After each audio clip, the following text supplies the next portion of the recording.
Hello Munchkins and viewers alike, it's me Munchie and welcome back to another one of these videos.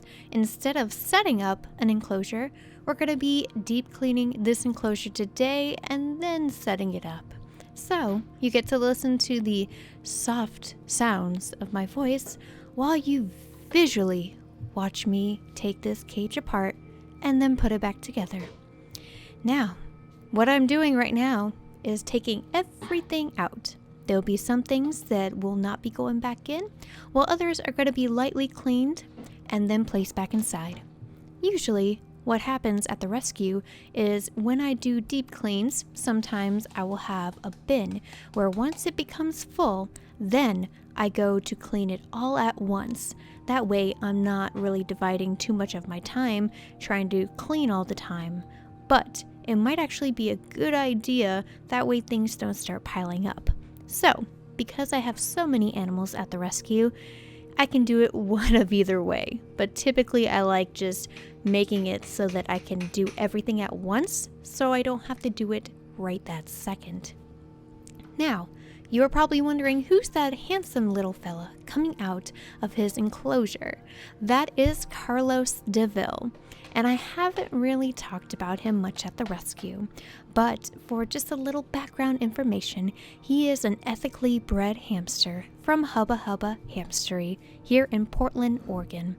If you guys would like to inquire about ethical breeders, please check out the California Hamster Association's website. And just a little sneak peek here, there is talks about possibly having a dedicated American version.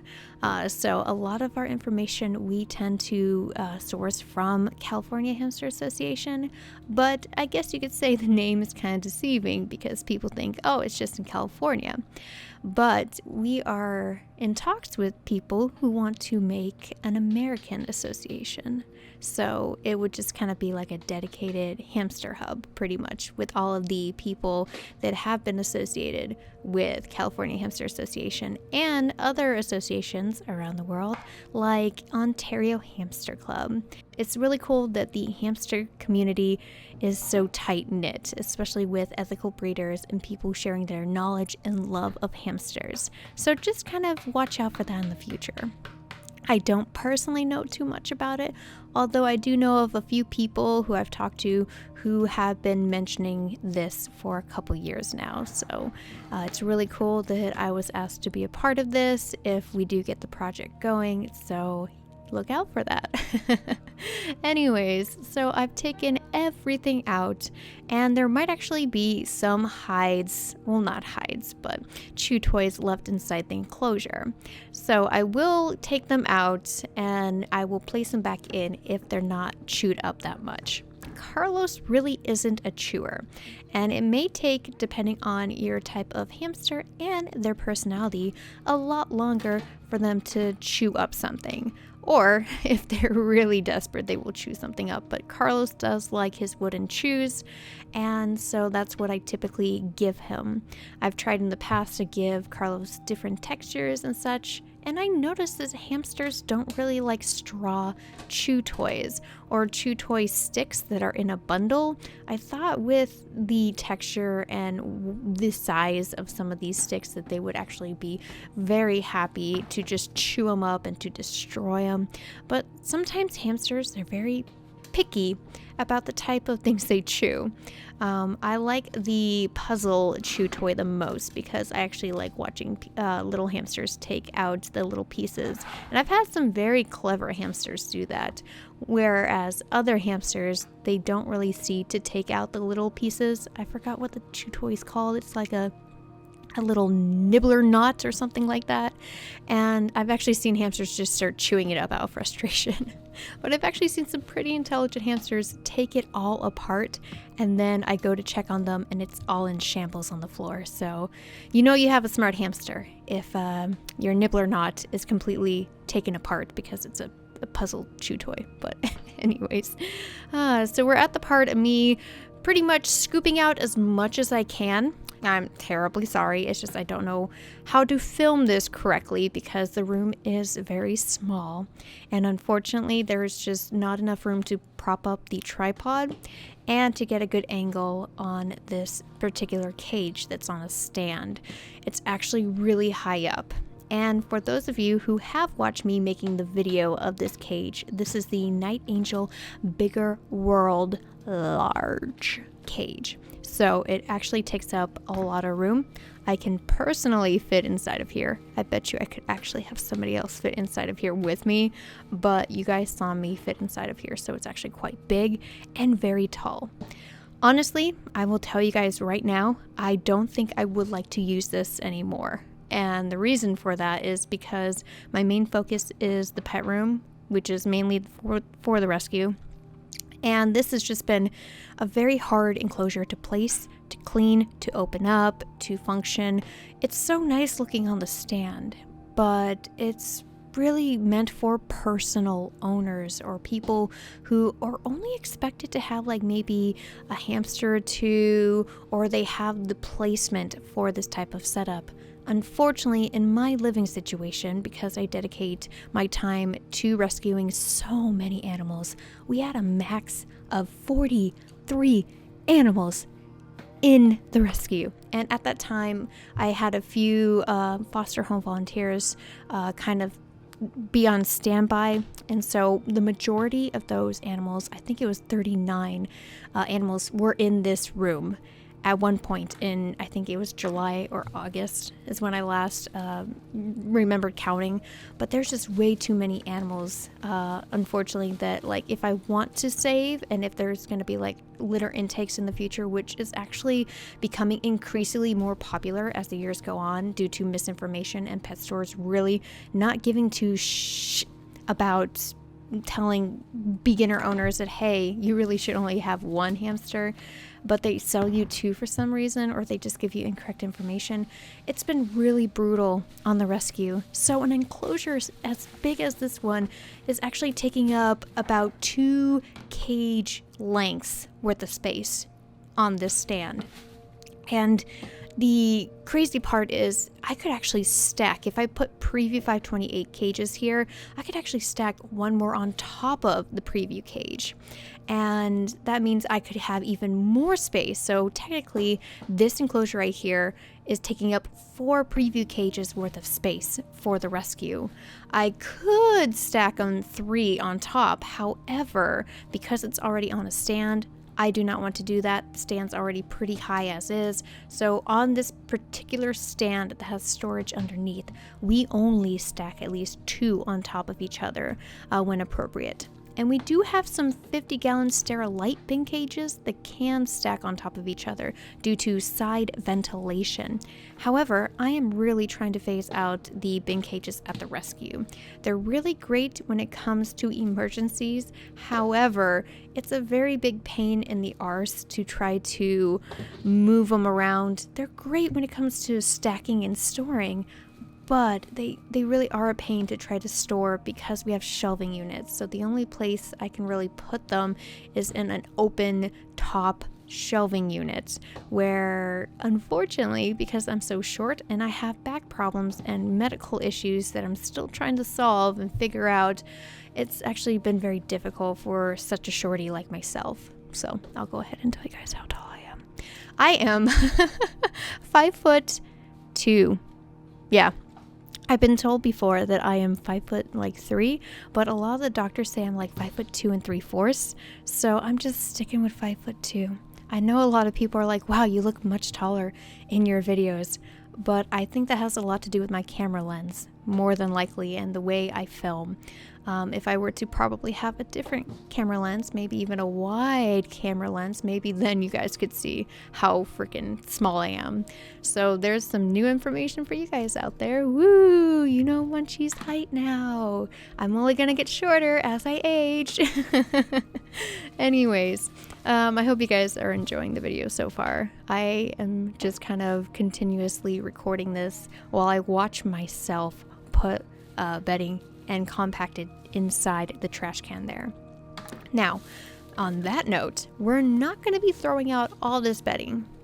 And the reason for that is because this enclosure is so big and so massive that only Carlos Deville used about half of it. Surprisingly enough, he only used half of his enclosure. So a lot of the stuff on the right side wasn't used or soiled at all. And I have not been finding a whole lot of poops inside the right side bedding here, so I will be keeping some of this that I will reuse. However, let me make a note to you guys out there. If you keep the majority of bedding that you previously used, say you keep a good like 30-40% of it, or maybe even half. I've seen some people do half bedding. Then I want to say you guys are crazy. The reason for that is because at the rescue, people were demanding we actually save more of their scent inside their enclosure, besides having their hides contain their scent if we don't lightly clean them, because you don't really need to clean the hides unless they are, filthy. You can feel the filth. You can feel that they've walked in their own urine before, that it's getting kind of dirty because they frequent that area most often. But for us, we were just using as much scent as we thought we needed. But people were like, definitely add more. So we decided to try that out because, yes, bedding is a lot. It would be good to not have to waste so much. But when we started doing that, the ammonia smell got worse. And I don't scientifically know this, but this is just experience, guys, so take it with a grain of salt. But I believe that, unfortunately, this type of paper bedding, the nice fluffy kind, or just maybe any paper, really does maintain that smell like it's been used, it's been trampled through, it's been walked on. It's kind of like if you kept saving cat litter over and over and over again, even though you've had clumping litter and it clumps very well, just the litter that's left over has been used, has been mixed in, has been left with the stinky litter for God knows how long. So even though that litter appears to look clean, it's actually dirty. You know what I'm saying? So that's basically the same concept as leaving a lot of the previous bedding inside of the new enclosure. It will get smellier faster. And unfortunately, when I would open up the bedroom door to the pet room, and we have a very, very powerful air purifier, which is IQ Air, if anybody is wondering. The filtration on that costs so much money, so I would say don't do it unless you're doing what we're doing, which is housing several animals at this rescue. Oh my god, so many animals. Well, at least so many animals in one room. But anyways, I would come in and it would smell so bad. Even though we recently did a deep clean, I was like, wow, this is really getting smellier faster. Why is that? But I kind of already knew at that time why.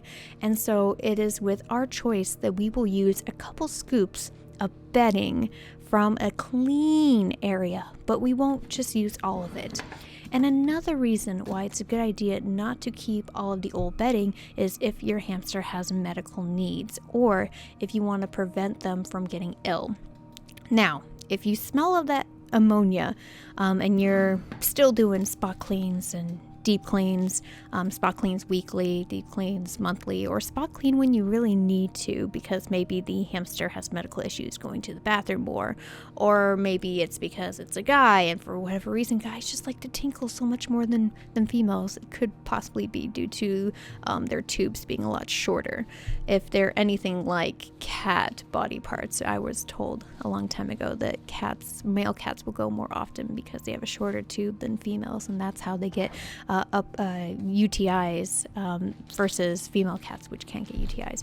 Don't know if it's the same concept, but whenever we have male anything, whether it's male guinea pigs or male hamsters or male cats, they go to the bathroom so much more. So I can only seem to assume that maybe male human guys out there might do the same thing. You guys probably go to the bathroom a whole lot more. Although in my infograph, it shows females are more popular on this channel than males. But I still see you males. I still see you commenting. Thank you for commenting. Anyways, so I am going to continue to do my method of keeping the enclosure as as clean as possible. So let's move on to the next topic that's in my head right now, and that is stress. So take out hamster or leave in hamster. It really depends on the hamster.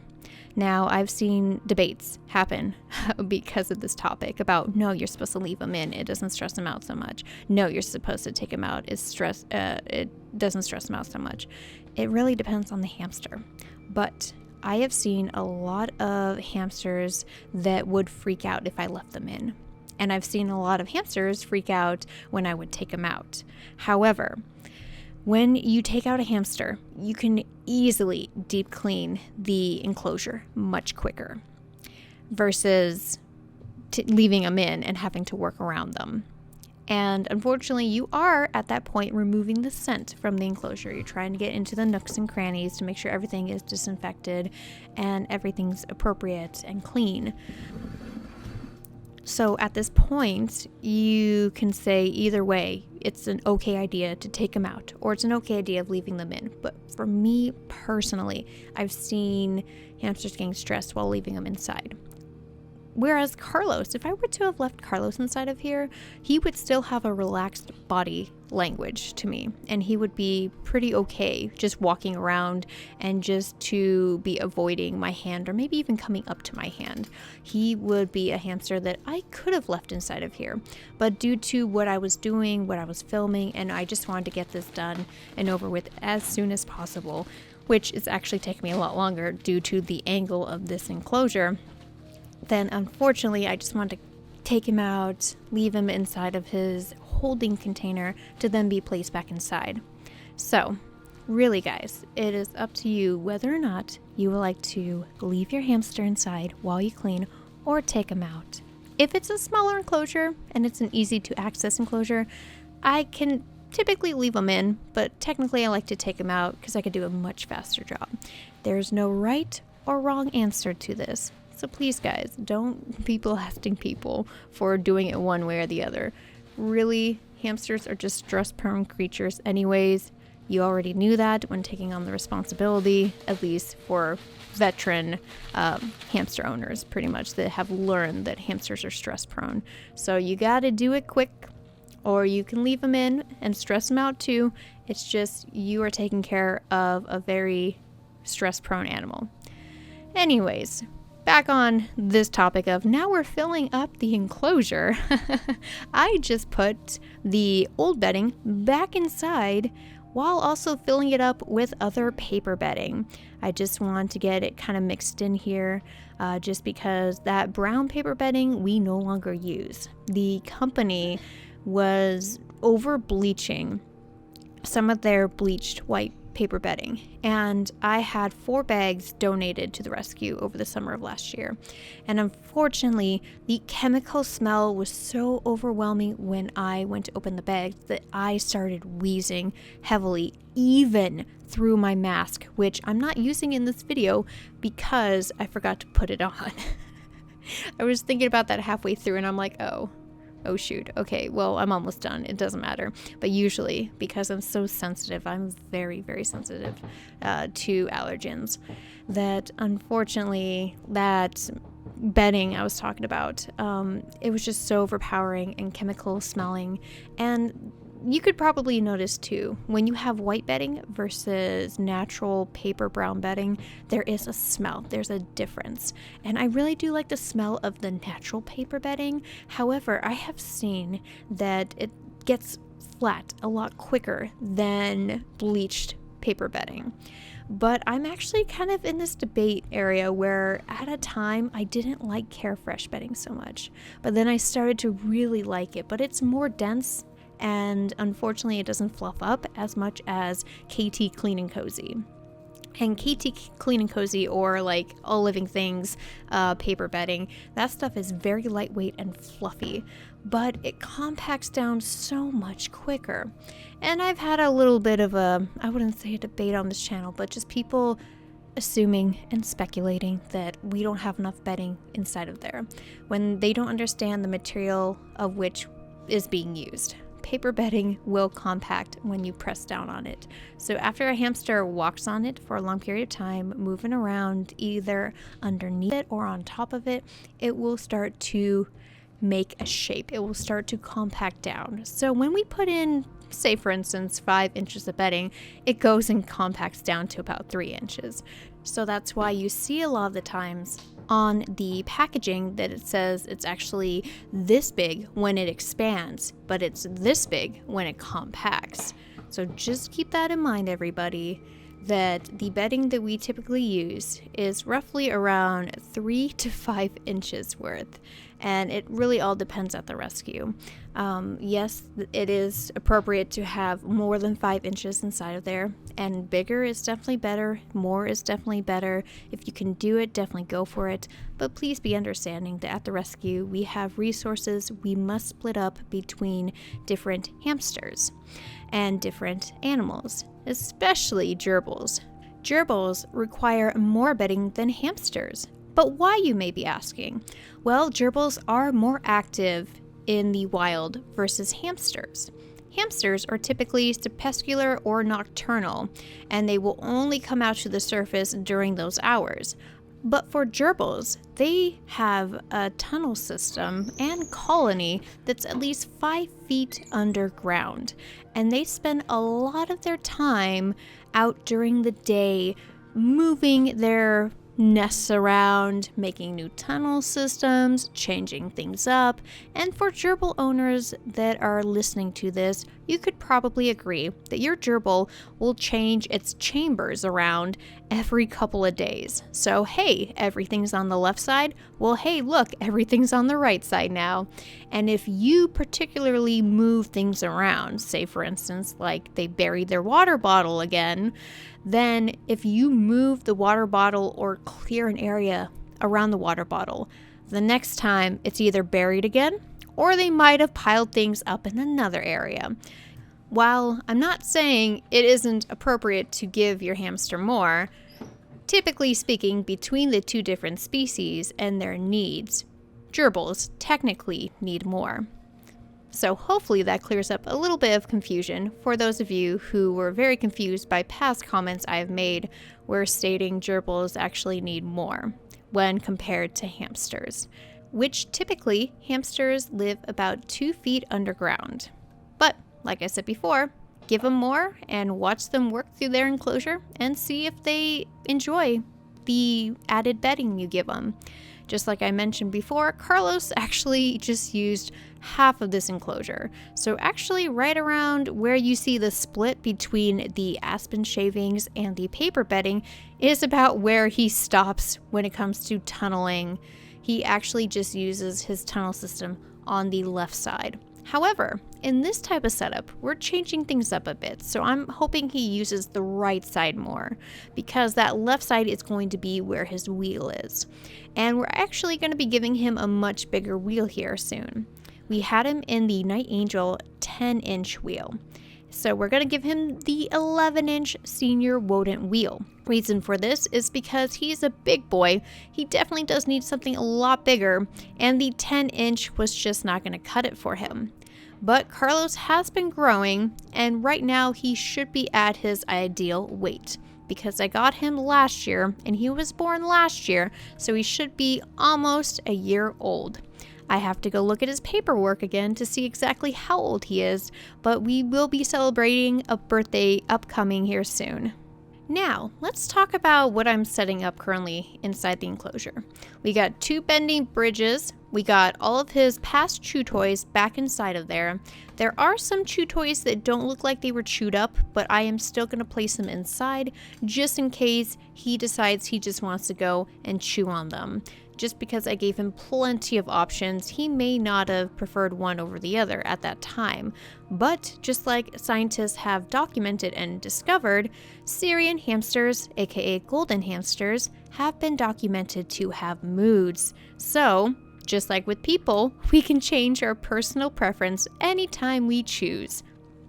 So for Carlos here, I'm not really trying to do a natural theme. I'm not really theming this up at all. I'm just trying to make it more interesting to him and functional for him. And something that I have considered with him is that he likes to burrow. However, he still likes to climb, but this time I'm just going to be doing a few things differently. And because he's not a female Syrian hamster in heat, he really doesn't need to be all crazy, like jumping on different things, moving around. He just likes going underground, piling his bedding up, and then coming out on the surface for scatter feeding, treat time. And yes, you do see a bowl inside of here because I do monitor whether or not they take food out of it and how much they are eating. Also, when you're doing deep cleanings, make sure that you are checking to see if they have any food stored within their bedding, because they will take the food out of the bowl and store it somewhere in the enclosure. If you're not feeding them enough food and you're noticing, maybe if you're weighing them with a fruit scale, that they are losing weight but they're still very young, it could be a health concern, or you may not be feeding enough.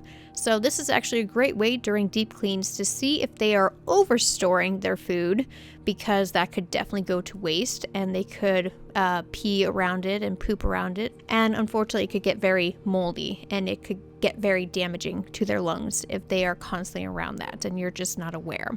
So this is why it's important, at least for me and for us at the rescue, to monitor their food so we can make sure that they are getting the right amount of nutrients, that they are eating correctly, and they are healthy. Otherwise, it could speculate there's something wrong. And a few times at the rescue, I have placed food inside their food dish, and usually if they don't come out to grab it right away, which is very typical of Syrian hamsters or just hamsters in general, then I know something may be wrong. So usually that's when I find hamsters not doing so well, when they just don't suddenly come out at the sound of food dropping into their bowl, which they know is cue for, oh my gosh, new fresh food, I have to go pouch it and carry it away, or go pouch it and run on my wheel. But yeah, that's actually a really good idea. I know scatter feeding is preferred, but we use scatter treat feeding. So hopefully that doesn't confuse people. We scatter feed treats all the time so they can go and find a little goodie. And this is also really great when it comes to training them too, to get them to be more comfortable with you. Just because a lot of the times we get young Syrian hamsters inside the rescue, if they really don't like coming outside of their hides because they hear noises, the food / enticing treat entices them to come out. So it's actually helped in the past, just doing treats that smell very good and fruity and filled with natural sugars. But just keep in mind that sugary treats that are natural should only be given maybe once in a blue moon, maybe twice max a week, but in very small pinch-sized quantities, because you don't want to be giving them all that much sugar, because sugar over time is not so good for their systems. And unfortunately, some species of hamsters are more prone to diabetes, like the Campbell's Russian dwarf hamster, which in America is full of hybrids, and winter white, also known as Hungarian hamsters. And if you guys are wondering if we've had experience with any sort of diabetes in hamsters, we did happen to do a joint rescue intake of a dwarf litter last year. And although we never were able to test our dwarf hamsters, and all of them seemed to be healthy until a few of them did pass away due to complications unknown, we did find out from the other person who took in the other hamsters from the joint rescue that they had one of the dwarfs come back as positively having diabetes and having to switch their diet around to combat that. And it's very sad to find out that when you have discovered a health concern for your hamster, that really there could be nothing you could have done to prevent this, maybe because of the way they're bred. Unfortunately, a lot of this does have to do with breeders and how people are breeding hamsters. And unfortunately, there is no documented ethical dwarf hamster breeders in America. I was told by some of the ethical breeders of the California Hamster Association that there is one person, I believe in the Middle East of the United States, that breeds dwarf hamsters, but not for the general public, just for bettering of the species. So just kind of privately. So unfortunately, we don't really have a good list of ethical breeders, and if those breeders are following breeding guidelines. Now, when it comes to any sort of associations or clubs, especially when it comes to maybe, for instance, gerbil care or mice care over in the UK, you have breeding standards that are listed upon the association or club's website.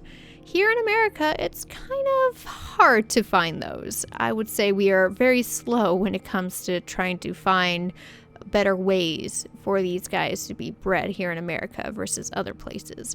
But slowly over time, we hopefully will find some more ethical breeders, especially for dwarf hamsters, because as of right now, the only breeders listed in the California Hamster Association's breeder list are Syrian hamster breeders. So, if you are listening to this and you are supposedly the ethical breeder we are looking for our dwarf hamsters, whether it be Roboroskis, Hungarians, or Campbell's Russian dwarf hamsters, please contact the California Hamster Association to fill out a form to try to be qualified to represent a dwarf hamster breeder in America that is ethical. I would be super excited if we get some winter whites here in America that are ethically breeding them, because unfortunately, the last time I went into Petco, there was the fattest, most obese, and honestly, so heartbreaking hamster I've ever seen that was clearly overweight. They clearly needed a 10-inch wheel, and that they had fat rolls off to the side. You know for a fact that they were just bred very unhealthy like, especially when they were just brought in maybe that week or a couple weeks ago. And if you talk to pet store employees about the animals there, some of them will probably give you an idea for how long they've been there for or what's going on with them. I actually last year saw a very sickly, not fully developed Hungarian Sunfire coloration at Petco, where clearly the hamster was very underweight, hunchback and everything. And the pet store employee told me that hamster just came in this week and they did not catch it when being accepted from the supply truck. So, unfortunately, things do happen at specific pet stores that are kind of overlooked and people just don't pay attention. I just feel so sad that it's 2021 and pet companies are still treating these small, beautiful hamsters and, small rodents like they are accessories to their cages or to their items that they're selling, and they're not really considered anything more than an accessory to the enclosure. Isn't that sad? It's like, hey, we want you to buy our enclosure, and a hamster may or may not come with it, depending on your personal preference and what you want to put in here. But hey, we have this really cool setup, and yada yada yada. Let's advertise like they're not living things. So thank you guys so much for watching today's video of me deep cleaning Carlos's cage, and I really do hope you enjoyed it. I love making these now, and if you guys want some more of my TED Talks during deep cleans, please let me know in the comments down below. And thank you guys so much again for checking out the video today. It means a lot, and I hope you have a good rest of your day. Bye-bye.